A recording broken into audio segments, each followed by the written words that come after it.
ওয়াসসালামু আলা রাসূলিল্লাহ। সম্মানিত ভাই ও বোনেরা, আমরা অত্যন্ত দুঃখ প্রকাশ করছি আমাদের এই যে ইলেকট্রনিক সমস্যার কারণে একটু বিলম্ব হয়েছে। আশা করি ইনশাআল্লাহ আমরা আগামীতে সতর্কতার সাথে আগের থেকে আমরা চেষ্টা করব যেন সবকিছু ঠিকঠাক ভাবে অন টাইমে আমরা শুরু করতে পারি। তো আমরা আল্লাহ শুকরিয়া আদায় করি, শত ব্যস্ততার মাঝেও শত সমস্যার পরেও যে আমরা কোরআনের মাহফিলে সূরা আরাফের প্রথম থেকে আমরা আবার শুরু করতে যাচ্ছি। আল্লাহ সুবহানাহু ওয়া তাআলা যদি আমাদেরকে তৌফিক দান করেন, আমরা যথারীতি আমাদের সম্মানিত ওস্তাদ হাফেজ আনিসুর রহমান ভাই, যিনি প্রতি সপ্তাহে তাফসির পেশ করেন, আমি ওনাকে ওনার তাফসির পেশ করার জন্য অনুরোধ করছি। السلام عليكم ورحمة الله وبركاته. نحمده ونستعينه ونستغفره ونعوذ بالله من شرور أنفسنا ومن سيئات أعمالنا. من يهده الله فلا مضل له ومن يضلله فلا هادي له. ونشهد أن لا إله إلا الله وحده لا شريك له. ونشهد أن سيدنا محمدا عبد الله ورسوله وأمينه على وحيه وخيرته من خلقه. بلغ الرسالة وأدى الأمانة ونصح الأمة وكشف بإذن ربه الغمة. صلوات الله وسلامه عليك وعلى آله الشرفاء وصحبه النجباء وعلى من دعا بدعوته وجاهد في سبيل الله حق جهاده. قال الله تعالى في كلامه المجيد والفرقان الحميد. أعوذ بالله من الشيطان الرجيم. بسم الله الرحمن الرحيم. ألف لام ميم صاد. كتاب أنزل إليك فلا يكن في صدرك حرج منه لتنذر به وذكرى للمؤمنين.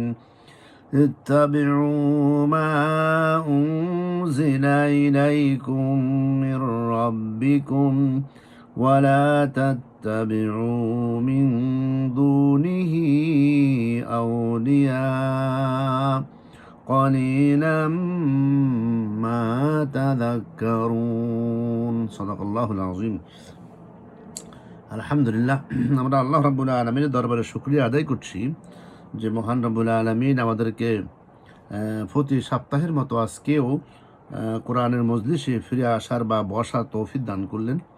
আমরা সেই রবের দরবারে শুকরিয়া আদায় করছি। সবাই বলছি আলহামদুলিল্লাহ। নবিয়িনা মুহাম্মদুর রাসূলুল্লাহ সাল্লাল্লাহু আলাইহি ওয়াসাল্লামের প্রতি আমরা প্রেরণ করছি হাজারো সালাম। আলহামদুলিল্লাহ, প্রতি সপ্তাহের মতো আজকেও আমরা সূরাতুল আনআম শেষ করে সূরাতুল আরাফ থেকে আজকে আমরা শুরু করব, যেটা আমরা শুরু করেছি ইনশাআল্লাহ।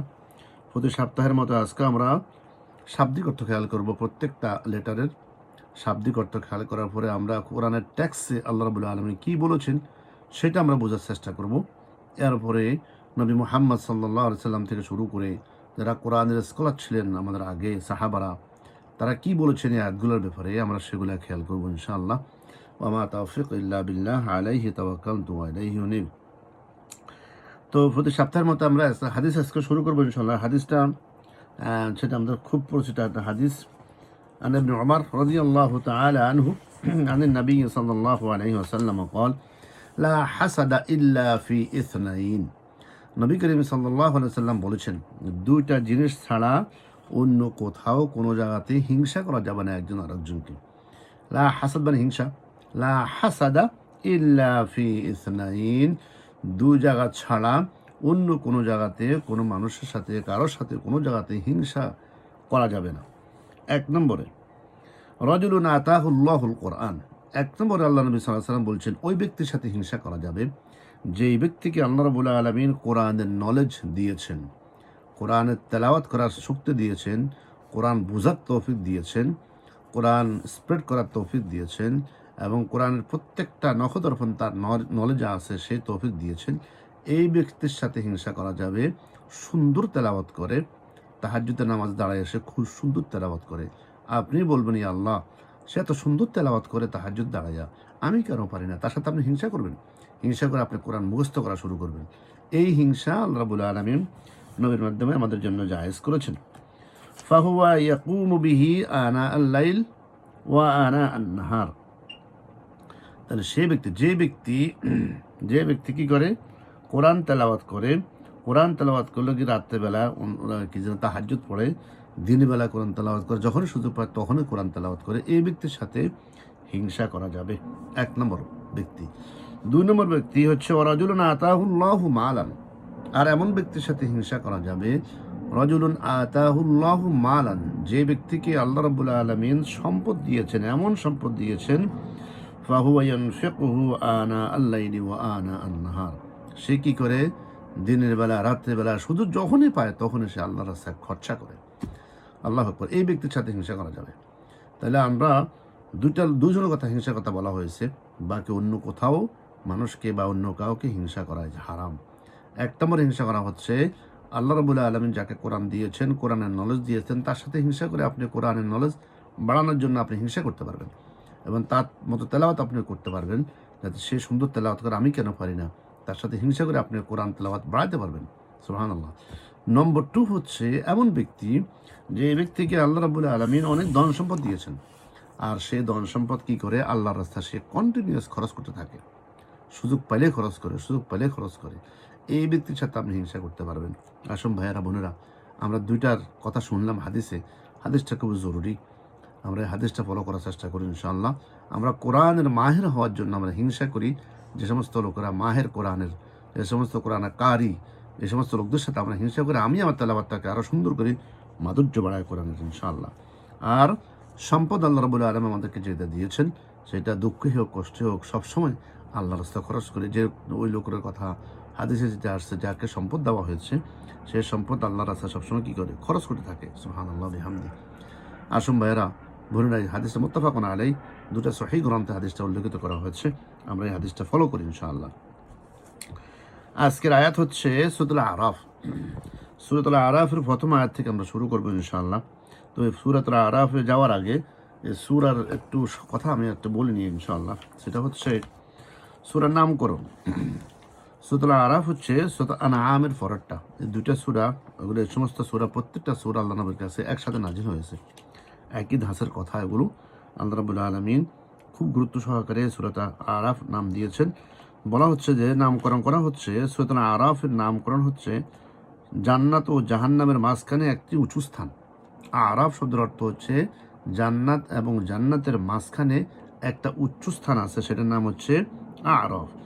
এই সূরার 48 নম্বর আয়াতে আসহাবুল আরাফের আরাফ শব্দটি থেকেই এই সূরার নামকরণ করা হয়েছে। তাহলে আমরা বুঝতে পারলাম যে সূরার নামকরণ কোত্থেকে আল্লাহ রাব্বুল আলামিন করলেন। 48 নম্বর আয়াত থেকে আল আরাফ শব্দ থেকে আল্লাহ রাব্বুল আলামিন এই সূরার নাম করেছেন আল আরাফ।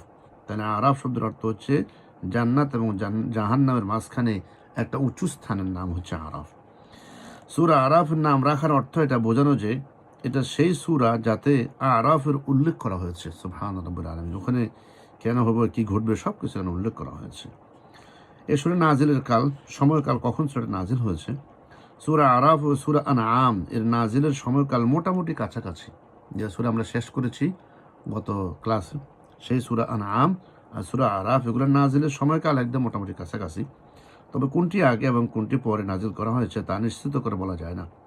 উভয় সূরায় পটভূমি একই ধাঁচের। আল্লাহ রাব্বুল আলামিন আমাদেরকে বুঝার তৌফিক দান করুন। লেটস মুভ অন, আমরা আয়াতে যাব ইনশাআল্লাহ।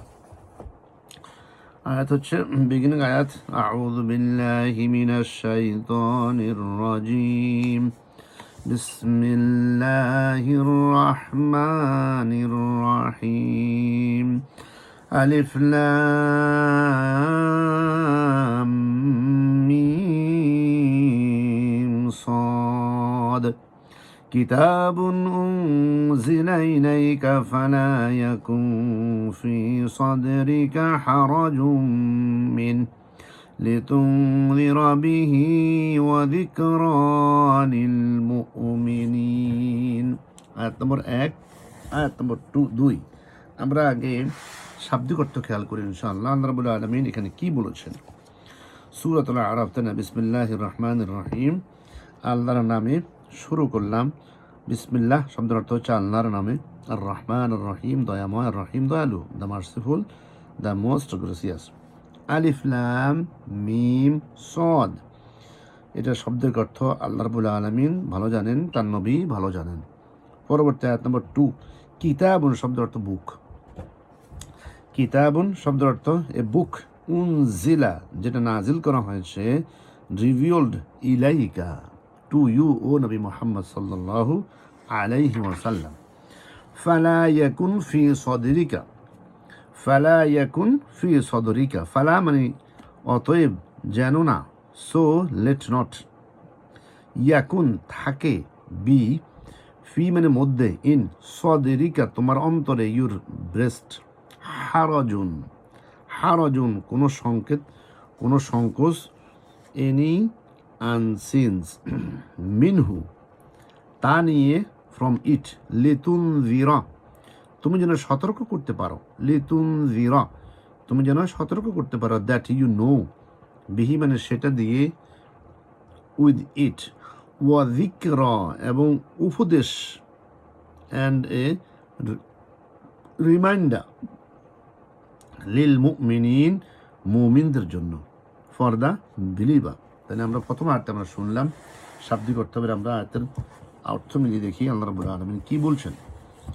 আলিফ লাম মিম, এটা শব্দের অর্থ একমাত্র আলিফ লাম মিম সাদ, আল্লাহ এবং তার রাসূলই ভালো জানেন। এটি ব্যাখ্যা আমরা পরে শুনবো ইনশাআল্লাহ। নম্বর 2 আয়াত হচ্ছে কিতাবুন উনজিলা ইলাইকা ফালা ইয়াকুন ফি সাদরিকা হারাজুম মিনহু। খুব জটিল কথা। কিতাবুন, হে নবী মুহাম্মদ সাল্লাল্লাহু আলাইহি সাল্লাম, এই মহাগ্রন্থ, কিতাব মানে কি? এই কোরআন, আল কোরআনুল কারীম, এই মহাগ্রন্থ তোমার প্রতি নাজিল করা হয়েছে, উনজিলা ইলাইকা আপনার প্রতি নাজিল করা হয়েছে, ফালা ইয়াকুন ফি সাদরিকা হারাজুম মিনহু যেন আপনি এর দ্বারা কাফিরদেরকে ভয় দেখাতে পারেন। ফালা ইয়াকুন ফি সাদরিকা হারাজুম মিনহু লিতুনযিরা বিহি ওয়া যিকরা লিল মুত্তাকিন। ফালা ইয়াকুন ফি সাদরিকা, ঈমানদারদের জন্য এটি হচ্ছে একটি স্মরণিকা, অতএব এ ব্যাপারে তোমাদের মনে যেন কোনো প্রকার সংকীর্ণতা না থাকে।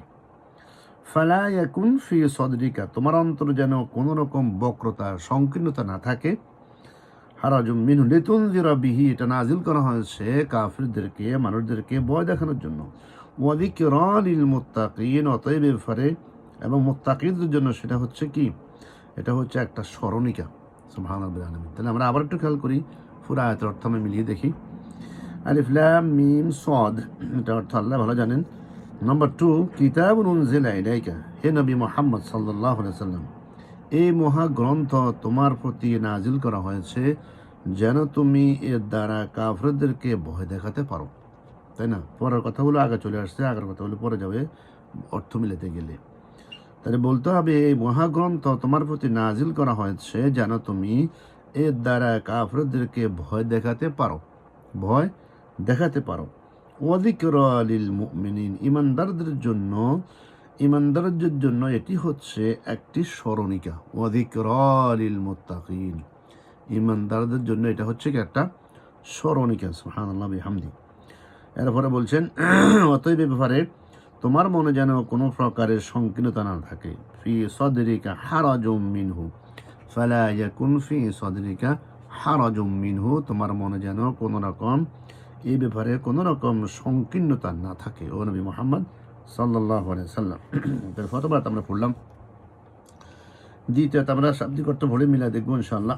দ্বিতীয় আয়াত, اتبعوا ما أنزل إليكم من ربكم ولا تتبعوا من دونه أولياء قليلا ما تذكرون اتبعوا ما أنزل إليكم سبحان الله اتبعوا হে নবী اتبعوا তোমরা অনুসরণ করো ফলো ইউ ফলো তোমরা ইত্তাবিউ শব্দের অর্থ ইউ ফলো আর তোমরা অনুসরণ করো মা মানে সেটার মধ্যে যা কিছু আছে উনজিলা ইলাইকা নাজিল করা হয়েছে has been revealed to you ইলাইকুম হে নবী তোমার প্রতি মিন মানে পক্ষ থেকে ফ্রম রব্বিকুম তোমাদের প্রভুর পক্ষ থেকে ফ্রম ইউর লর্ড ওয়ালা মানে এবং না অ্যান্ড ডু নট তাত্তাবিউ তোমরা অনুসরণ করো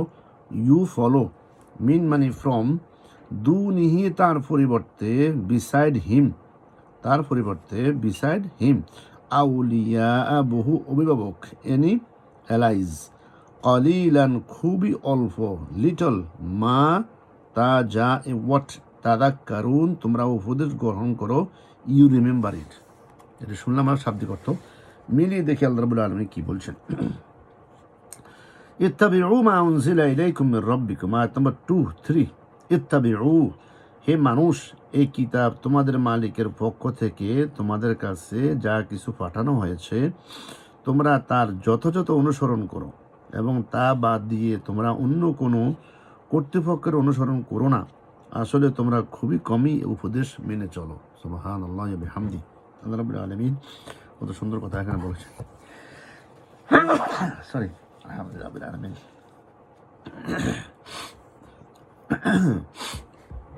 আল্লাহ তাআলা বলতেছেন 3 নম্বর আয়াত হে মানুষ এই কিতাব তোমাদের মালিকের পক্ষ থেকে তোমরা এটার অনুসরণ করো ইত্তাবিউ তোমরা অনুসরণ করো ফলো দিস মা উনজিলা ইলাইকুম মির রাব্বিকুম এটা তোমাদের মালিকের পক্ষ থেকে আল্লাহ রাব্বুল আলামিন তার পক্ষ থেকে এসেছে ওয়ালা তাত্তাবিউ ডু নট ফলো মিন দুনিহি আল্লাহকে বাদ দিয়ে ডু নট ফলো উইদাউট হিম তাকে বাদ দিয়ে কলিলাম মা তাযাক্কারুন তোমরা তো আসলে তোমরা খুব কম মানুষ এটা সেটা কী করো মেনে চলো কলিলান অনেক কম মানুষ তোমরা তাযাক্কারুন তোমরা এগুলোকে স্মরণ করো বা মেনে চলো আবার বলি হে মানুষ এই কিতাব তোমাদের মালিকের পক্ষ থেকে তোমাদের কাছে যা কিছু পাঠানো হয়েছে তোমরা তার যথাযথভাবে অনুসরণ করো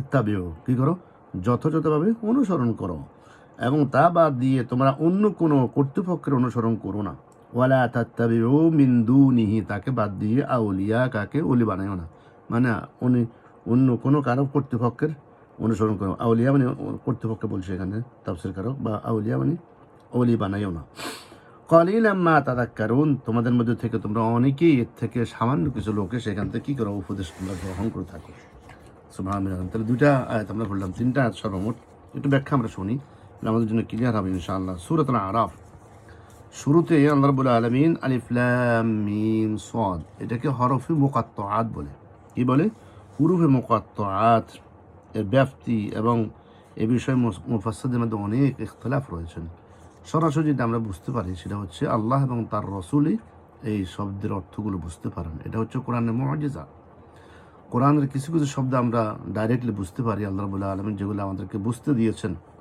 যেমন ইত্তাবিউ মা উনজিলা ইলাইকুম কিতাবুন উনজিলা ইলাইকা যেগুলো আমরা পড়ছি এগুলো বুঝছি কিন্তু আলিফ লাম মিম সাদের আমরা বুঝতে পারি না তার মানে আল্লাহ তাআলা যদি আপনাকে ইচ্ছা করেন তার কিতাব বোঝার জন্য আপনাকে শক্তি দিবেন আর যদি ইচ্ছা না করেন তাহলে আপনি যত চেষ্টাই করবেন সেটা বুঝতে পারবেন না বিরাট কোরআনের এটা মুআজিজা সাহাবারা বলছেন আমাদের পূর্বপুরুষরা বলছেন এটা হরফে মুকাত্তাআত এটা দ্বারা আল্লাহ রাব্বুল আলামিন তার নবী এবং তিনিই ভালো জানেন সেখানে উনি কি বুঝাচ্ছেন এক একজন এক এক কথা বলেছেন সর্বশেষ আমরা যাব কিতাব উনজিলা ইলাইকা আল্লাহর বাণী আয়াত নম্বর 2 আল্লাহ রাব্বুল আলামিন বলছেন কিতাবুন উনজিলা ইলাইকা ফালা ইয়াকুন ফি সাদরিকা হারাজুম মিনহু এটা সেই কিতাব যা তোমার প্রতিপালকের পক্ষ থেকে তোমার উপরে অবতীর্ণ করা হয়েছে আল্লাহু আকবার কোন কিতাব এই কিতাব আল কোরআনুল কারীম যেটা তোমার প্রভুর পক্ষ থেকে তোমার উপরে অবতীর্ণ করা হয়েছে সুদীর্ঘ কত বছরে? 23 বছরে আস্তে আস্তে করে আমাদের নবী মুহাম্মদ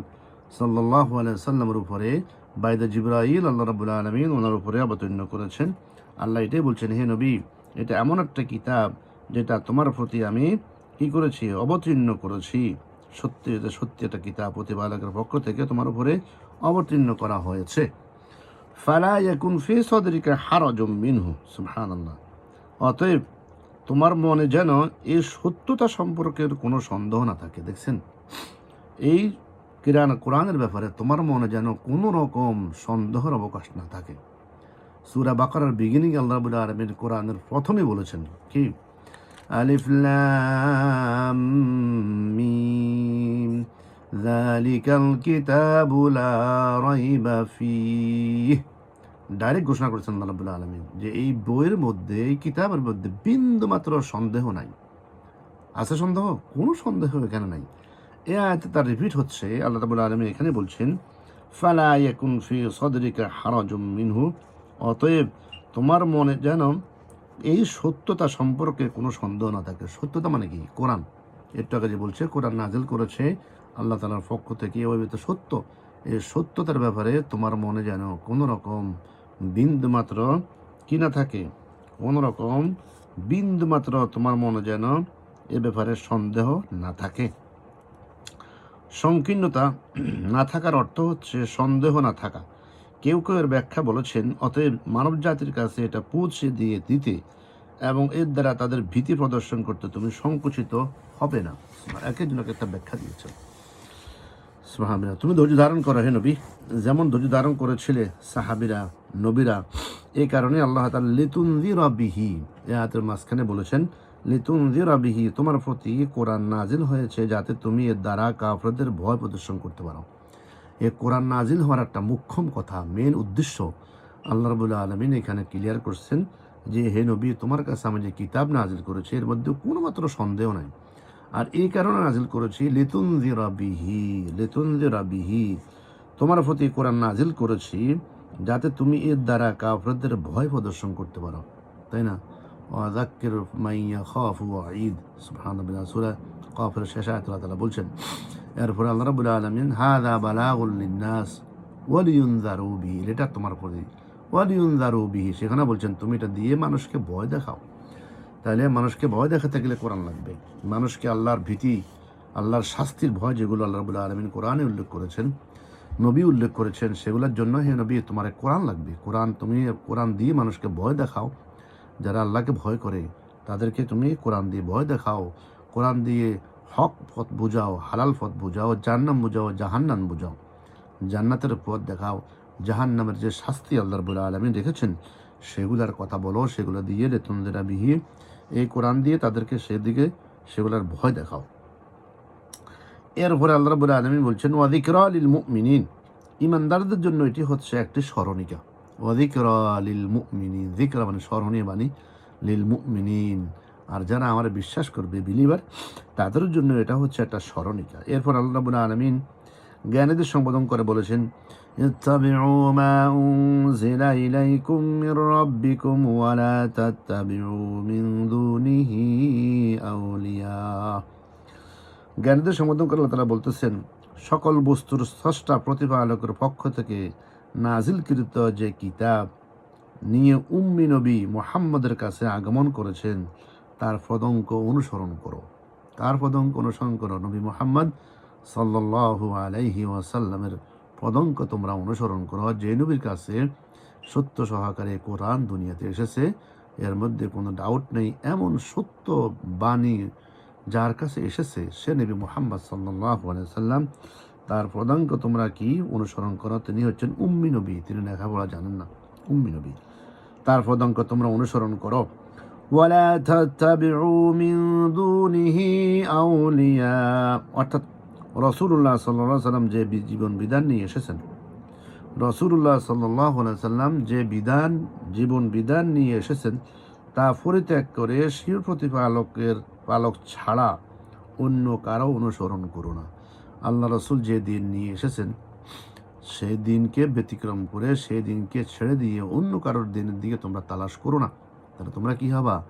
খাসারাত দুনিয়া ওয়াল আখিরা। সূরা আলে ইমরান 3 নম্বর পারা শেষ আয়াতে আল্লাহ তাআলা বলছেন, ومن يبتغي غير الإسلام دينا فلن يقبل منه وهو في الآخرة من الخاسرين।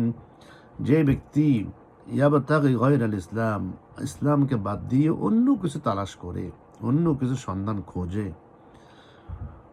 ওমাই ইয়াবতাগি গায়রাল ইসলামে দীনান, তার দিন হিসাবে, ফালাই ইউকবাল মিন, আল্লাহ বলছেন নো, এটা কোনোদিন আল্লাহর কাছে গ্রহণযোগ্য হবে না। ওয়া হুয়া ফিল আখিরাতি মিনাল খাসিরিন, আর সে আখিরাতে কি হবে? ক্ষতিগ্রস্ত হবে। অতএব নবীকে বাদ দিয়ে কোরআন বুঝে যাবে না, কোরআনকে বাদ দিয়ে নবীকে বুঝে যাবে না, দুইটাই ওতপ্রোত জড়িত। আমরা সবাই চেষ্টা করবো ইনশাআল্লাহ কোরআন আয়াতগুলো নবী সাল্লাল্লাহু আলাইহি ওয়াসাল্লাম যেভাবে বর্ণনা করেছেন, নবীকে যেভাবে পদাঙ্ক অনুসরণ করতে বলেছেন, আমরা সেটা করার চেষ্টা করব। তাহলে আমরা আমাদের সফল কাম আমরা হতে পারবো ইনশাআল্লাহ। যে জীবন বিধান নিয়ে এসেছেন নবী সাল্লাল্লাহু আলাইহি ওয়াসাল্লাম, তা পরিত্যাগ করে স্বীয় প্রতিপালক ছাড়া অন্য কারো অনুসরণ করা যাবে না। এমন করা হলে তোমরা আল্লাহর বিধান অমান্য করে অন্য কারো বিধানের প্রতি ফিরে যাবে, যা সীমাহীন অপরাধ। সীমাহীন কি? অপরাধ। এটা করা যাবে না। এটা করলে আমরা কি হব? ক্ষতিগ্রস্ত মধ্যে পড়ে যাব। কলিলাম মা তাযাক্কারুন, এরপর আল্লাহ তাআলা বলতেছেন তোমরা খুবই কমই উপদেশ মেনে চলো। মানুষের মধ্যে সবসময় আল্লাহ তাআলা বেশিরভাগই কলিলান কলিলান কলিলান বলে সব কথাগুলো বলেছেন। তাশকুরুন, কলিলান তাযাক্কারুন, কলিলাম মা তুমিনুন, এরকম অনেক কলিল কলিল বলছে যে আমি যে উপদেশগুলো তোমাদেরকে দিয়েছি তার মধ্যে সামান্য কিছু মানুষ তোমরা এগুলা কি করো? অনুসরণ করো, অনুকরণ করো।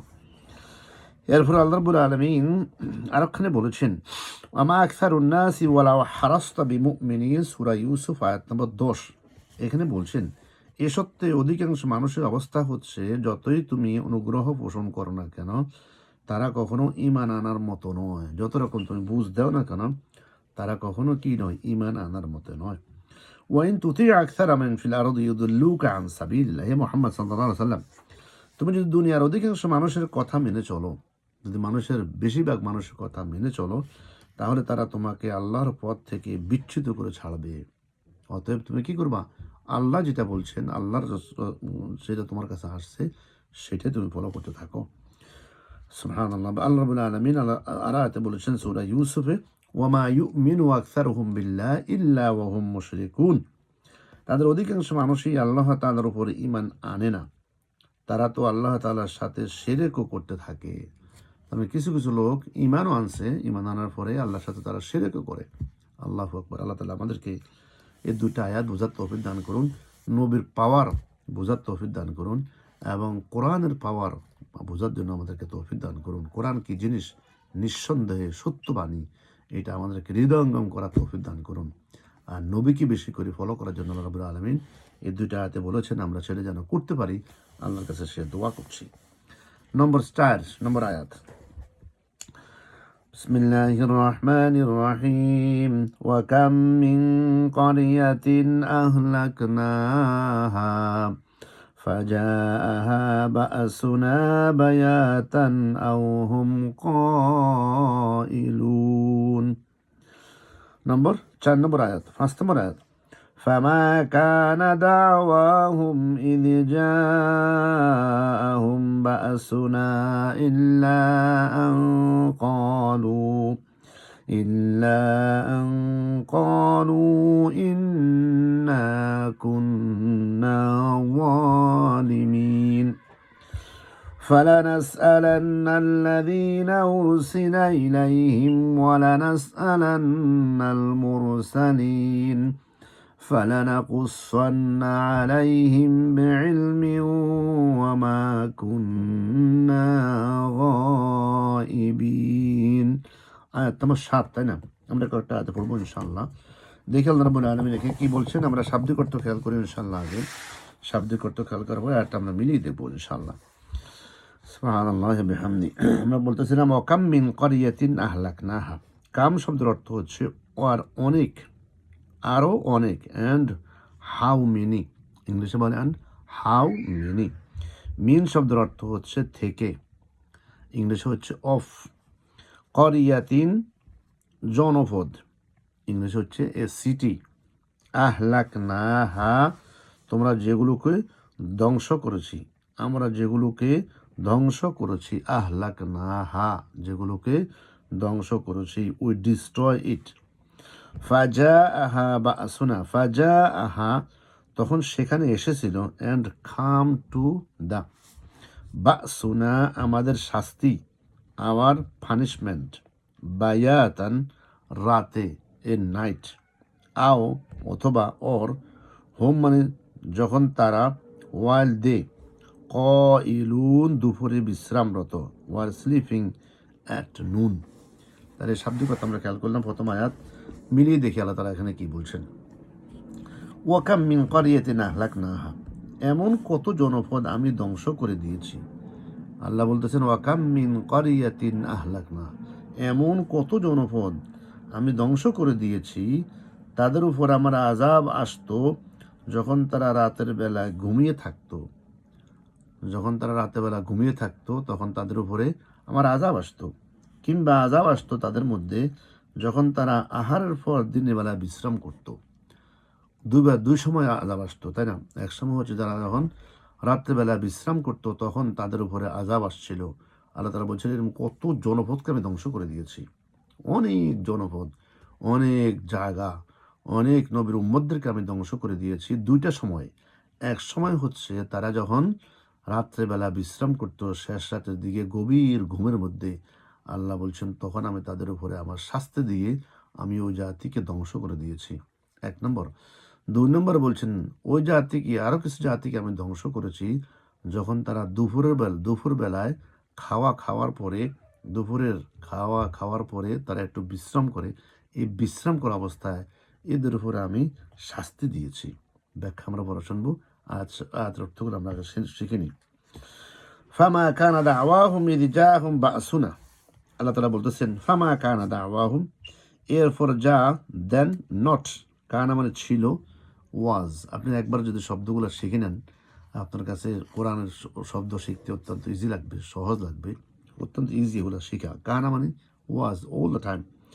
দাওয়াহুম, তাদের কোনো কথা, দে আর প্লে।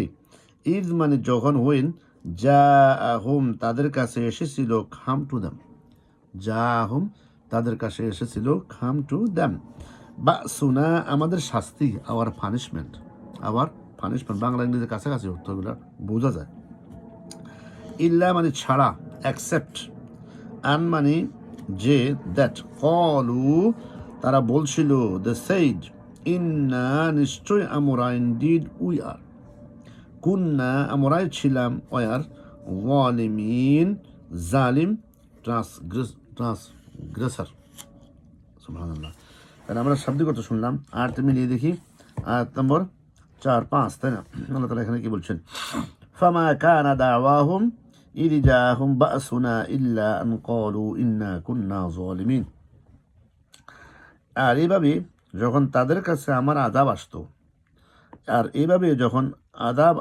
তাদের কাছে, তখন তারা এছাড়া আর কিছুই বলতো না, অবশ্যই আমরা ছিলাম জালিম। আযাব যখন আসতো তখন তারা শুধু এটাই বলতো যে অবশ্যই আমরা জালিম ছিলাম, এই জন্য আল্লাহ রাব্বুল আলামিনের শাস্তি আমাদের কাছে আসছে, আল্লাহ তাআলার শাস্তি আমাদের কাছে চলে আসছে, বিকজ আমরা জালিম। তারা এই কথাই বলতো, ক্বালু ইন্না কুন্না যালিমিন, তাই না? তারা বলতো আমরা জালিম ছিলাম। এরপরে আয়াত নম্বর 6, আল্লাহ তাআলা বলছেন ফালানাকুসান্নাল্লাযীনা উরসিলা ইলাইহিম ওয়ালানুসআলান্নাল মুরসালিন। ফালানাসআলান্নাল্লাযীনা উরসিলা ইলাইহিম ওয়ালানাসআলান্নাল মুরসালিন। ফালানাসআলান্না, তবে আমরা অবশ্যই জিজ্ঞাসা করব, অবশ্যই জিজ্ঞাসা করব। এটা লামে তাকিদ, নুনে তাকিদ, যারা মাদ্রাসা পড়ছেন তারা বলতে পারবেন। এটা শক্ত করে বলার জন্য, কঠিনভাবে বলার জন্য আল্লাহ রাব্বুল আলামিন লামে তাকিদ শব্দের শুরুতে লাম নিয়ে আসেন, এরপরে নুন নিয়ে আসেন। ফালানাসআলান্নাল্লাযীনা, তবে আমরা অবশ্যই জিজ্ঞাসা করব, দে শিওরলি উই উইল কোশ্চেন, আল্লাযীনা, তাদেরকে, দোজ টু হোম উরসিলা, বার্তা পাঠানো হয়েছিল, ওয়ার সেন্ট, ইলাইহিম, তাদের প্রতি, টু দ্য মেসেজ। ওয়ালানাসআলান্নাল মুরসালিন, ওয়ালানাসআলান্না, এবং অবশ্যই আমরা জিজ্ঞাসা করব, অ্যান্ড শিওরলি উই উইল খুঁজছেন আল মুরসালিন, প্রেরিতদেরকেও, দ্য মেসেঞ্জার সুবহানাল্লাহিল আলামিন। তাহলে মোটামুটি বুঝলাম আমরা আয়াতের শাব্দিক অর্থ আদি মিলিয়ে দেখি ইনশাআল্লাহ। ফালানাসআলান্নাল্লাযীনা উরসিলা ইলাইহিম ওয়ালানাসআলান্নাল মুরসালিন। যাদের কাছে আমি নবী পাঠিয়েছিলাম অবশ্যই আমি তাদের জিজ্ঞাসা করব। যাদের কাছে নবী পাঠানো হয়েছিল, ফালানাসআলান্নাল্লাযীনা উরসিলা ইলাইহিম, যাদের কাছে নবী পাঠানো হয়েছিল অবশ্যই আমি তাদেরকে জিজ্ঞাসা করব। একইভাবে রসুলদেরকেও আমি প্রশ্ন করব। শুধু তোমাদেরকে প্রশ্ন করে ছেড়ে দেবো না, আমি তোমাদেরকে কাছে যে রসুল পাঠাইছি রসুলদেরকে আমি জিজ্ঞাসা করব, প্রশ্ন করব মানুষেরা তাদের সাথে কি আচরণ করেছে, আমরা তাদের সাথে কেমন আচরণ করেছি, এই ব্যাপারেও তাদেরকে আমি জিজ্ঞাসা করব। তোমাদেরকে জিজ্ঞাসা করবোই, রসুলদেরকেও জিজ্ঞাসা করব তোমরা কিভাবে কি আচরণ করছো রসুলদের সাথে। আল্লাহু আকবার, সুবহানাল্লাহ বিহামদি। লাস্ট আয়াত, ফালানাকুসসান্না আলাইহিম বিইলম ওয়া মা কুন্না গায়বিন। 7 নম্বর আয়াত, অতঃপর আমি তোমার নিজস্ব জ্ঞান দ্বারা তাদের প্রত্যেকের কাছে তাদের কার্যাবলী খুলি খুলি বর্ণনা করব। ফালানাকুসসান্না, আমি খুলি খুলি বর্ণনা করব, আলাইহিম তাদের কাছে, বিইলমিন তোমার আমার নিজস্ব জ্ঞান দ্বারা, বিইলমিন শব্দের অর্থ হচ্ছে আমার নিজস্ব জ্ঞান দ্বারা তাদের প্রত্যেকের কাছে তাদের কার্যাবলী আমি খুলি খুলি বর্ণনা করব। কারণ আমি তো সেখানে অনুপস্থিত ছিলাম না। আমি সেখানে ছিলাম, আমি সেখানে কি ছিলাম না, অনুপস্থিত ছিলাম না। আল্লাহ রাব্বুল আলামিন বলছেন সব কিছু খুলে খুলে আমি বর্ণনা করব। আমি 3-4 আয়াত পড়েছি, আসুন আমরা এর ব্যাখ্যা শুনি ইনশাআল্লাহ। আল্লাহ তাআলা কি বলছেন এই আয়াতে। প্রথম আয়াতে বলছেন ওয়া কাম মিন ক্বরিয়াতিন আহলাকনাহা, এমন কত জনপদ আমি ধ্বংস করে দিয়েছি যাদের উপর আমার আযাব আসতো যখন তারা রাতের বেলা ঘুমিয়ে থাকতো, কিংবা আযাব আসতো দিনের মধ্যে যখন তারা আহারের পরে বিশ্রাম করত। এই দুই সময়ে আমার আযাব আসতো। আল্লাহ তাআলা এখানে কি বলছেন, ওয়া কাম মিন ক্বরিয়াতিন, আমার রসুলের বিরোধিতা ও তাদের অবিশ্বাস করার কারণে আমি কত জনপদে তার অধিবাসীদের ধ্বংস করে দিয়েছি। আয়াতে আল্লাহ রাব্বুল আলামিন রসুলকে অনুসরণ করার জন্য খুবই কঠোর কথা বলছেন। ইত্তাবিউ মা উনজিলা ইলাইকুম ওয়ালা তাত্তাবিউ মিন দুনি আউলিয়া, রসুলকে ফলো করো, রসুল অনুসরণ করো। এখানে বলতেছেন এই রসুলকে যারা অস্বীকার করেছে, রসুলকে যারা অমান্য করেছে, রসুলকে যারা স্বীকার করেনি, রসুলদের বিরোধিতা তাদের অবিশ্বাস করার কারণে আমি কত জনপদ ও তার অধিবাসীদেরকে ধ্বংস করে দিয়েছি। ধ্বংস করার কারণ ছিল কি, রসুলকে না মানার কারণে, রসুলকে অস্বীকার করার কারণে। সুবহানাল্লাহ বিহামদিহি।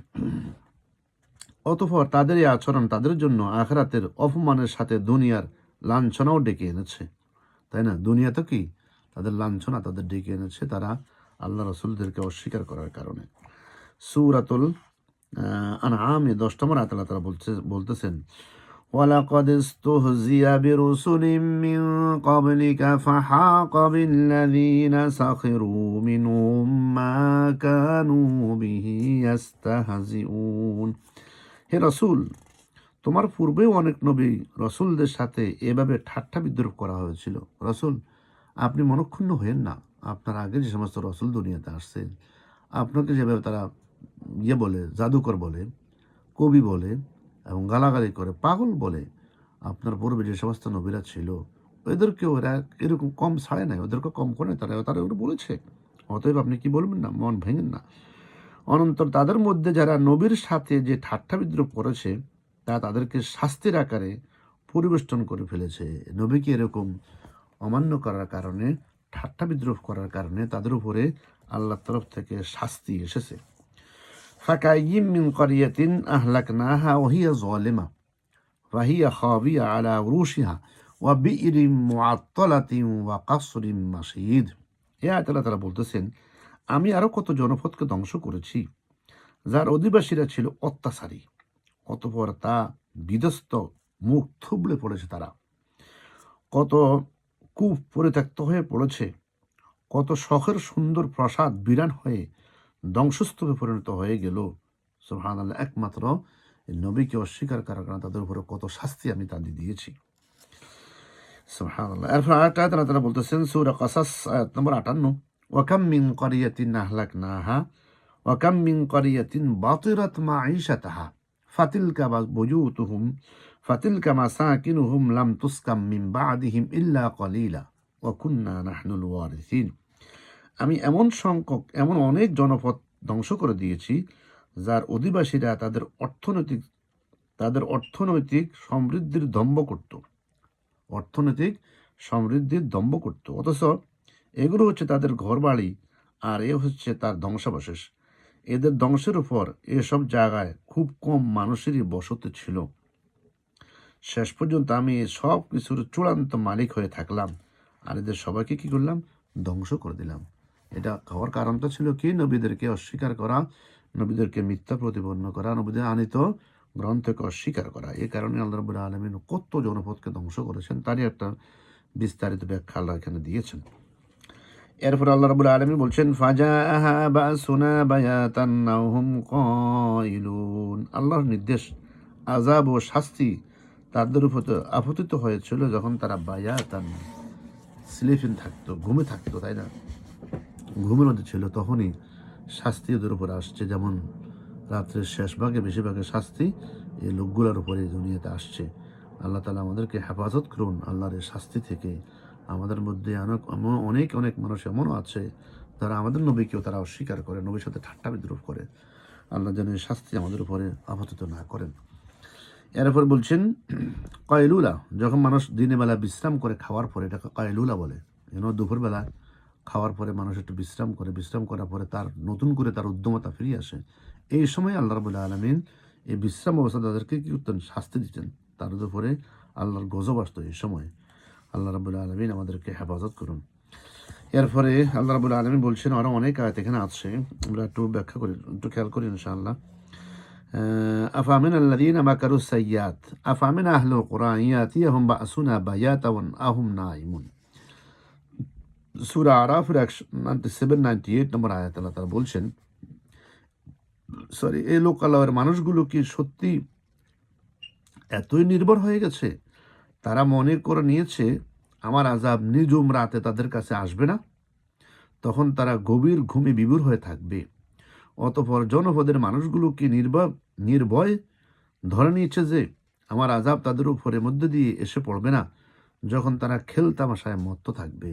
দিনের বেলায় খেলতামাশায় মত্ত থাকবে। আল্লাহ রাব্বুল আলামিন আমাদেরকে হেফাজত করুন। আমরা দিনের বেলাতে বেশিরভাগই খেলতামাশায় মত্ত থাকি। নয় কদিন আমাদের খেলা গেল, এই যে ওয়ার্ল্ড কাপ, সারা দুনিয়ার সমস্ত লক্ষ লক্ষ কোটি কোটি মানুষ আল্লাহর স্মরণ থেকে গাফল ছিল। ভয় লাগছিল না আল্লাহর আযাব চলে আসে। কিছু কিছু মানুষ আল্লাহকে স্মরণ করছেন, বাকি বেশিরভাগ মানুষই আল্লাহর আযাব থেকে ভয়ে দুনিয়াতে ব্যস্ত গাফল ছিল। ওই সময়টা আল্লাহ রাব্বুল আলামিন আমাদেরকে সেভ করেছেন, তাই না? সুবহানাল্লাহ। সূরা নাহাল আয়াত নম্বর বলছেন, আল্লাহ তাআলা বলছেন, আফামিন আল্লাযীনা মাকারু সাইয়্যাত আন ইয়াখসিফাল্লাহু বিহিমুল আরদা আও ইয়াতিয়াহুমুল আযাবু মিন হাইসু লা ইয়াশউরুন। যারা আল্লাহ তাআলা তার রাসূলের বিরুদ্ধে হীন চক্রান্ত করে। সব কথাগুলো কার উপরে আসতেছে? রাসূলকে অবহেলা করার কারণে, রাসূলকে চক্রান্ত করার কারণে, রাসূলের সাথে বেয়াদবি করার কারণে শাস্তিগুলো কিভাবে আসছে দুনিয়াতে, কখন শাস্তি দিয়েছেন আল্লাহ রাব্বুল আলামিন, সেই কথাগুলো আল্লাহ তাআলা এখানে ক্লিয়ার করতেছেন। আফামিন আল্লাযীনা মাকারু সাইয়্যাত, যারা আল্লাহ তাআলা ও তার রাসূলের বিরুদ্ধে হীন চক্রান্ত করে, তারা কি এই বিষয়ে নির্ভয় ও নিরাপদ হয়ে গেছে যে আল্লাহ তাআলা এই জন্য তাদের ভূগর্তে বিলীন করে দিবেন না? তারা কি নিশ্চিত পাই গেছে যে আল্লাহ রাব্বুল আলামিন তাদেরকে ভূগর্ভে বিলীন করে দিবেন না? তারা কি নিশ্চয়তা পেয়েছে এই আযাব তাদের কাছে আসবে না? কিংবা এমন কোনো দিক থেকে তাদের উপরে শাস্তি আসবে না যা তারা কখনো চিন্তাও করতে পারেনি? দেখছেন? কিংবা তিনি এমন সময় পাকড়াও করবেন না যখন তারা চলাফেরা করতে থাকবে, এরা কখনোই তার কখনো কাজে অক্ষম করে দিতে পারবে না। অতএব তিনি তাদের ভীত সন্ত্রস্ত অবস্থায় পাকড়াও করবেন না। অবশ্যই তোমার মালিক একান্ত স্নেহশীল, পরম দয়ালু। সুবহানাল্লাহ বিহামদিহি। না হলে দুনিয়াতে শাস্তি আরও আগে চলে আসতো। ইবনে জারির থেকে একটা হাদিস আমরা এখানে শুনবো ইনশাআল্লাহ। ইবনে জারির বলেন, আমাকে পর্যায়ক্রমে সাদ ইবনে আব্দুল্লাহ ইবনে মাসউদ রাদিয়াল্লাহু বর্ণনা করেছেন। উনি সেখান থেকে হাদিসটা নিয়েছেন। আল্লাহর শাস্তিতে ধ্বংসপ্রাপ্ত সকল জাতি ধ্বংস হওয়ার পূর্বে নিজেদের অপরাধের কথা স্বীকার করে বিনীত চিৎকার করেছে। প্রত্যেক জাতি যখন তাদের উপরে শাস্তি এসেছে, আল্লাহ নবী বলছেন, সে শাস্তি আসার পূর্বে তারা চিৎকার করে আল্লাহর কাছে সে শাস্তিকে তারা তাদের অপরাধকে তারা স্বীকার করেছে।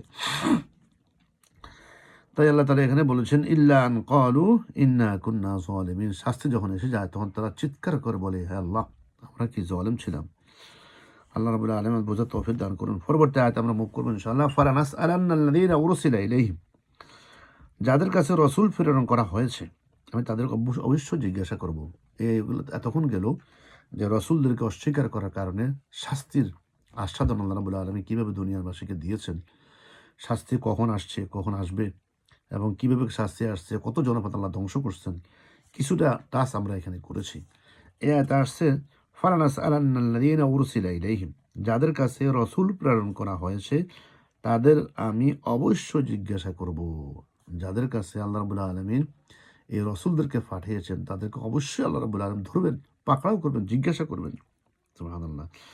ইয়াউমা ইউনাদিহিম ফায়াকুলু মাযা আজাবতুমুল মুরসালিন, সেদিন আল্লাহ তাআলা পুনরায় তাদেরকে ডাক দিবেন এবং বলবেন, তোমরা নবীদের কি উত্তর দিয়েছিলে, তোমরা যখন নবীরা ডাকছিল তখন তোমরা কি উত্তর দিয়েছিলে। ইয়াউমা ইয়াজমাউল্লাহুর রুসুলা ফায়াকুলু মাযা উজিবতুম ক্বালু লা ইলমা লানা ইন্নাকা আনতা আল্লামুল গুয়ুব, সেদিন আল্লাহ তাআলা রাসূলগণকে একাত্র করে জিজ্ঞাসা করবেন, তোমরা তোমাদের দাওয়াতের প্রতি মানুষদের পক্ষ থেকে কিভাবে সাড়া দেওয়া হয়েছিল, আমরা কিভাবে নবীদের দাওয়াতে আমরা সাড়া দিয়েছিলাম। সেদিন আল্লাহ রাব্বুল আলামিন জিজ্ঞাসা করবেন। ইয়াউমা ইয়াজমাউল্লাহুর রুসুলা, আয়াত নম্বর 109 সূরা মায়েদা। সেদিন আল্লাহ রাব্বুল আলামিন রসুলগণকে একত্র করে জিজ্ঞাসা করবেন, কারণ আল্লাহ রসুলদেরকে যাদেরকে পাঠাইছেন ওনাদেরকে জিজ্ঞাসা করে বলবেন, তোমাদের দাওয়াতের প্রতি মানুষদের পক্ষ থেকে কিভাবে সাড়া দেওয়া হয়েছিল, তুমি যে দাওয়াত দিছিলা তোমার জাতির মানুষেরা কিভাবে তোমাদেরকে সাড়া দিয়েছিল। তারা বলবে, রসুলরা বলবে, আমরা তো তার কিছুই জানি না ইয়া আল্লাহ। সুবহানাল্লাহ বিহামদি, বলবে ইয়া আল্লাহ, আমরা কিছুই জানি না ইয়া আল্লাহ, অদৃশ্যের যাবতীয় বিষয়ে তুমিই তো পরিজ্ঞাত। ইয়া আল্লাহ, আমি যখন দুনিয়াতে ছিলাম তখন তুমি জানো, আমি যখন চলে আসছি তখন তুমি জানো, তুমি তো আলিমুল গায়ুব, অদৃশ্যের সব কিছু তুমি জানো। আমাকে জিজ্ঞাসা করে লাভ কি ইয়া আল্লাহ, তুমি সব কিছু জানো, আমার পরে তারা কি করেছে একমাত্র তুমি সেগুলো জানো ইয়া আল্লাহ। বরকতময় মহান প্রভু কিয়ামতের দিন বিভিন্ন উম্মতকে জিজ্ঞাসা করবেন, তিনি তাদের কাছে জীবন বিধানসমূহ সহ রসুল প্রেরণ করেছিলেন, তারা তাদের আহ্বানে কি জবাব দিয়েছিল, এবং তিনি রসুলদেরও তার রেসালাতের দায়িত্ব পালনের সম্বন্ধে জিজ্ঞাসা করবেন। ছেড়ে দিবেন না রসুলদেরকেও, তাদেরকেও জিজ্ঞাসা করবেন তাদের রেসালাতের ব্যাপারে। ইবনে আব্বাস রাদিয়াল্লাহু তাআলা আনহু হেদায়েত হাদিসটা ওনার থেকে এসেছেন। আল্লাহু আকবার। আল্লাহ তাআলা মানুষদের জিজ্ঞাসা করবেন তারা রসুলদেরকে কি জবাব দিয়েছিল, এবং রসুলদের জিজ্ঞাসা করবেন তারা কি তাদের দায়িত্ব পালন করেছে। আল্লাহু আকবার, আল্লাহু আকবার। ইবনে ওমর থেকে একটা হাদিস এখানে আসছেন, উনি বলেন, ইবনে ওমর রাদিয়াল্লাহু তাআলা বলেন, রাসূলুল্লাহ সাল্লাল্লাহু আলাইহি ওয়াসাল্লাম বলেছেন, তোমাদের প্রত্যেকেই দায়িত্বশীল এবং প্রত্যেককে তারা অধীনস্থ সম্পর্কে জিজ্ঞাসা করা হবে। কুল্লুকুম রাইন ও কুল্লুকুম মাসউলুন আন রাইয়াতি, তোমরা প্রত্যেকে দায়িত্বশীল, প্রত্যেককে তার অধীনস্থদের ব্যাপারে জিজ্ঞাসা করা হবে। রাজা তার দায়িত্বহীনতার প্রজা সম্পর্কে, পরিবারের কর্তাকে তার পরিবারের সদস্য সম্পর্কে, পরিবারের কর্তাকে তার পরিবারের সদস্যদের সম্পর্কে জিজ্ঞাসা করা হবে। আল্লাহ, গৃহকর্ত্রীকে তার স্বামীর সংসার সম্পর্কে এবং গোলামকে তার মনিবের সম্পদ সম্পর্কে জিজ্ঞাসা করা হবে। সুবহানাল্লাহ বিহামদি। এরপরে আল্লাহ সাল্লাল্লাহু আলাইহি ওয়াসাল্লাম আয়াতটি তেলাওয়াত করেন, ফালানাসআলান্নাল্লাযীনা উরসিলা ইলাইহিম ওয়া লানাসআলান্নাল মুরসালিন। বুখারী মুসলিম হাদিসটি বর্ণনা করেছেন। ফালানাকুসসান্না আলাইহিম বিইলম ওয়া মা কুন্না গায়বিন। শেষ আয়াতে আল্লাহ তাআলা এখানে বলছেন, এই মর্মে সম্পর্কে ইবনে আব্বাস বলেন, কিয়ামতের দিন আমলনামা হাজির করা হবে এবং এই আমলনামা সকল আমলের কথা লেখা থাকবে, বলা থাকবে, তাই না? সুবহানাল্লাহ বিল আলামিন। আল্লাহ তাআলা সূক্ষ্ম জ্ঞানের অধিকারী। ওয়ামা কুন্না গায়বিন, অর্থাৎ তিনি কিয়ামতের দিন তার বান্দাদের কাছে তাদের ছোট বড়, তুচ্ছ অতুচ্ছ সমুদয় কথা কার্য সম্বন্ধে অবহিত করবেন। কেননা আল্লাহ তাআলা সব কিছুর সম্যক দ্রষ্টা, কোনো জিনিস তার কাছে অদৃশ্য নন। তিনি কোনো জিনিস সম্পর্কে গাফিল নন, বরং তিনি চোখের খেয়ানত, অন্তরের গোপন চিন্তাসমূহ জানেন। চোখের খেয়ানত, অন্তরের গোপন চিন্তাসমূহ সেগুলোও নাকি জানেন।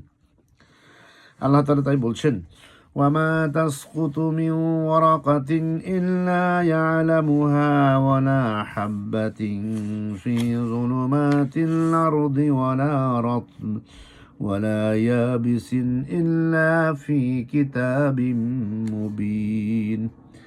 গাছের একটি পাতা কোথাও ঝরে না, যার খবর তিনি জানেন না। সুবহানাল্লাহ। গাছের একটা পাতা যদি পড়ে যায়, সেটাও আল্লাহ রাব্বুল আলামিন তার নলেজে আছে, উনি জানেন। মাটির অন্ধকারে একটি শস্য কণাও নেই, নেই কোনো তাজা সবুজ কিংবা ক্ষয়ষ্ণু শুকনো কিছু, যার পূর্ণাঙ্গ বিবরণ একটি সুস্পষ্ট গ্রন্থে মজুদ নেই। তার মানে প্রত্যেকটা জিনিস আল্লাহ রাব্বুল আলামিন তার গ্রন্থে লিপিবদ্ধ করে রেখেছেন, তার কাছে প্রত্যেক জিনিসের নলেজ আছেন। সুবহানাল্লাহ আলামিন। এরপরে আয়াত আমরা মুখ করবো ইনশাআল্লাহ। والوزن يومئذ الحق فمن ثقلت موازينه فأولئك هم المفلحون ومن خفت موازينه فأولئك الذين خسروا أنفسهم بما كانوا بآياتنا يظلمون। সেদিন পাপ পুণ্যের পরিমাণ ঠিকভাবেই করা হবে। সেদিন যাদের ওজনের পাল্লা ভারী হবে তারাই সফল কাম হবে, আর যাদের পাল্লা সেদিন হালকা হবে তারা হচ্ছে এমন সব লোক যারা নিজেরাই নিজেদের ক্ষতি সাধন করেছে, কারণ এরা দুনিয়ার জীবনে আমার আয়াতসমূহ নিয়ে বাড়াবাড়ি করত, আমার আয়াতসমূহ নিয়ে বাড়াবাড়ি করত। সুবহানাল্লাহ। আল্লাহ রাব্বুল আলামিন কি বলছেন? আল্লাহ তাআলা এখানে বলছেন, ব্যাখ্যা দিয়েছেন। মহান আল্লাহ তাআলা এখানে বলেন, আল ওয়াজনু, কিয়ামতের দিন আমলসমূহ ওজন করার জন্য দাঁড়ে পাল্লা প্রতিষ্ঠা করবেন। আমলসমূহ ওজন করার জন্য দাঁড়ে পাল্লা বসাবেন, এটা সত্য। আল্লাহ রাব্বুল আলামিন বলছেন, বান্দার প্রতি কোনো রকম জুলুম করা হবে না। ওয়ানাদাউল মাওয়াজিনাল কিসতা লিয়াউমিল কিয়ামাতি ফালা তুযলামু নাফসুন শাইআ। আমি ন্যায় বিচারের জন্য কিয়ামতের দিন একটি মানদণ্ড স্থাপন করব, দাঁড়ে পাল্লা স্থাপন করব। অতঃপর কারো কোনো মানদণ্ডে কারো কোনো মানুষ সন্তানের উপরে সেদিন কোনো রকম অবিচার করা হবে না। যদি এটি শস্যদানা পরিমাণ কোনো আমলও তার কোথাও লুকিয়ে থাকে, হিসাবের পাল্লায় তা আমি যথাযথ এনে হাজির করব। হিসাব নেওয়ার জন্য আমি নিজেই যথেষ্ট। সূরা আল্লাহু আকবার, সূরাতুল আম্বিয়া আয়াত নম্বর 47। ইন্নাল্লাহা লা ইয়াযলিমু মিসকালা যাররা। আল্লাহ তাআলা বলতেছেন, কারো উপর আল্লাহ তাআলা এক অনুপরিমাণ অবিচারও করবেন না, বরং তিনি তা এত দয়ালু, পুণ্যের কাজ একটি হলে তিনি তার পরিমাণ দ্বিগুণ করে দেন এবং এর সাথে তিনি নিজ থেকে আরও কিছু পুরস্কার বাড়িয়ে দেন। আল্লাহু আকবার। ওয়ুতি মিন লাদুনহু আজরান আযীমা। তাই আল্লাহ রাব্বুল আলামিন আরেকটা আয়াতে বলছেন, সূরা হাক্কা, অতঃপর যারা আমার আমলের পাল্লা ভারী হবে, অতঃপর যারা আমলের পাল্লা ভারী হবে সে অনন্তকাল ধরে শান্তির জীবন লাভ করবে। ফামান সাকুলাত মাওয়াজিনু ফাহুয়া ফি ঈশাতির রাদিয়া। সে কি করবে? শান্তির জীবন সে লাভ করবে। আর যার আমলের পাল্লা হালকা হবে, হাবিয়া দোজকে হবে তার জন্য আশ্রয়স্থল। তার যে দোজকের নাম আল্লাহ তাআলা এখানে ক্লিয়ার করে দিয়েছেন, হাবিয়া দোজক তার আশ্রয়স্থল হবে। তুমি কি জানো যে ভয়াল আযাবের গর্ত সেটা কি? তা হচ্ছে উত্তপ্ত আগুন, এক বিশাল কুণ্ডলী, আগুনের কুণ্ডলী, এটা হচ্ছে শাস্তির জায়গা। ফাইদা নুফিখা ফিস সূরি ফালা আনসাবা বাইনাহুম ইয়াওমাইযিন ওয়ালা ইয়াতাসাআলুন। আল্লাহ তাআলা এখানে ব্যাখ্যা একটু দিয়েছেন, যখন সিংহায় ফুঁক দেওয়া হবে তখন মানুষ এমন দিশাহারা হয়ে যাবে যাদের মাঝে আত্মীয়তার বন্ধন বলতে কিছুই অবশিষ্ট থাকবে না। তারা একজন আরেকজনকে কিছু জিজ্ঞাসাও করতে যাবে না। অতএব সেদিন যাদের নেকির পাল্লা ভারী হবে তারাই হবে সেসব মানুষ যারা সফল কাম, আর যাদের নেকির পাল্লা ভারী হবে না সে সমস্ত ব্যর্থ মানুষ যারা নিজেদের জীবন মিথ্যার পেছনে ব্যয় করে দিয়েছে, তারা জাহান্নাম থাকবে চিরকাল। সূরা মুমিন আয়াত নম্বর 101, 103। কিয়ামতের দিনে জমিনে যা ওজন করা হবে সে সম্পর্কে কেউ কেউ বলেছেন আমলই হবে মাপা। একমাত্র আমলই আল্লাহ রাব্বুল আলামিন মাপবেন। আমল আশারির বস্তু হলেও, আমল অশরীর বস্তু হলেও কিয়ামতের দিন আল্লাহ তাআলা সেটাকে শরীর দ্বারা পরিবর্তন করে দেবেন, যাতে তা ওজন করা যায়। যেহেতু তার ওজন তো নাই, আল্লাহ রাব্বুল আলামিন সেদিন এটাকে ওজন করার জন্য তার শরীরের ব্যবস্থা করবেন। কিয়ামতের দিন সূরা আল বাকারা ও সূরা আল ইমরান দুইটি মেঘমালা অথবা দুখানা সাদোয়ার অথবা আকাশের ছড়ানো দুঝাঁক পাখির আকারে উপস্থিত হবে। সেদিন কি? সূরাত আল বাকারা, সূরাত আল ইমরান। অনুরূপ এক হাদিসে রাসূল বর্ণনা করেছেন, কোরআন মজিদ তার ধারক ও অনুসারীর সামনে শুভ্রবর্ণ যুবকের আকারে উপস্থিত হবে। এই কোরআন মজিদ, তাই না? এই কোরআন মজিদ তার ধারক ও অনুসারীর সামনে শুভ্রবর্ণ যুবকের আকারে উপস্থিত হবে। ওই ব্যক্তি জিজ্ঞাসা করবে, তুমি কে? কোরআন মজিদ বলবে, আমি সেই কোরআন যা তোমাকে রাতে নির্ঘুম এবং দিনে পিপাসত্ব শর্ত করে রেখেছিলাম। দুনিয়া এত কোরআন তেলাওয়াত করতে, তুমি রাতে ঘুমাতে না, তাহাজ্জুদ পড়েছ, দিনের বেলা এত কোরআন তেলাওয়াত করতে, তোমার পিপাসা তোমাকে পেত, তুমি পানি খেতে না। আমি সেই কোরআন আজকে তোমাকে পাহারা দেওয়ার জন্য এসেছি। সুবহানাল্লাহ ওয়া বিহামদি। ওদের সুন্দর একটা হাদিস বালা করে খেয়াল করি। কোরআন মজিদ তার ধারক ও অনুসারীর সামনে শুভ্র ও যুবক বর্ণের আকাশে সেদিন উপস্থিত হবে। ওই ব্যক্তি জিজ্ঞাসা করবে, তুমি কে? কোরআন মজিদ বলবে, আমি সেই কোরআন যা তোমাকে রাতে নির্ঘুম এবং দিনে পিপাসত্ব রেখেছিলাম। সমাজ ভাইয়েরা, আসুন এই কোরআনকে আমরা রাত্রেবেলা আমরা কোরআন দিয়ে ভালো করে আমরা তাহাজ্জুদ পড়ি এবং ঘুমকে আমরা দূর করি। আল্লাহু আকবার। এবং দিনের বেলায় পড়তে পড়তে যেন আমি পিপাসিত হই। আল্লাহ তাআলা এটাই বলছেন কোরআন নামাজে, যে ঘুম, তুমি কোরআন বলবে সেদিন, তুমি তো ঘুম যাও নাই, আমাকে তুমি তেলাওয়াত করেছো। দিনের বেলা তুমি এত কোরআন তেলাওয়াত করেছো, তুমি পিপাসিত হইলা, পিপাসা তোমার পেলো, তুমি পানি পান করো নাই। সুবহানাল্লাহ। আল্লাহ তাআলা আমাদের বোঝার তৌফিক দান করুন। আমল সমূহের মধ্যে কবর আযাব সম্পর্কে কবরে জিজ্ঞাসাবাদ ঘটনা সম্পর্কে ইবনে আযিব বলেন, তারপর মুমিনের কাছে সুন্দর রঙের সুঘ্রাণযুক্ত এক যুবক আসবে। মুমিন তাকে জিজ্ঞাসা করবে, তুমি কে? যুবক উত্তর করবে, আমি তোমার নেক আমল। কাফের এবং মুনাফিক সম্পর্কের বিপরীত কথা বর্ণিত হয়েছে। আল্লাহ কবরের মধ্যেও সে কোরআন আসি বলবে, আমি তোমার নেক আমল। কেউ কেউ বলেছেন, আমলসমূহের কিতাব ওজন করা হবে। সমূহের কিতাব ওজন করা হবে, যেমন